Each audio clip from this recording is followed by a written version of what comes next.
Beginilah suasana menyambut Tahun Baru Imlek 2571 di Kelenteng Dewi Kwan Im Chandra Nadi 10 Udo, Kota Palembang.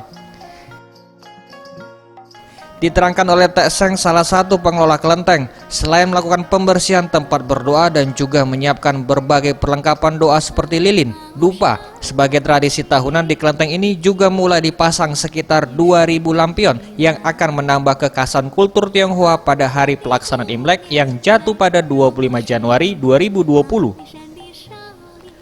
Lampion yang ada akan mulai dinyalakan pada malam H-1 Imlek atau bertepatan dengan puncaknya jemaah bersembayang di kelenteng ini.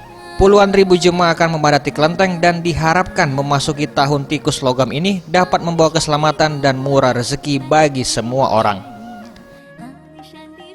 Inilah pasang lampion, ada uang pasang lilin begitu untuk menyambut hari cincin lah. Mungkin berapa banyak kok tadi lampionnya kok? Ada 1.000 lebih? 2.000-an lah. 2.000-an. Tim Liputan Sriwijaya TV.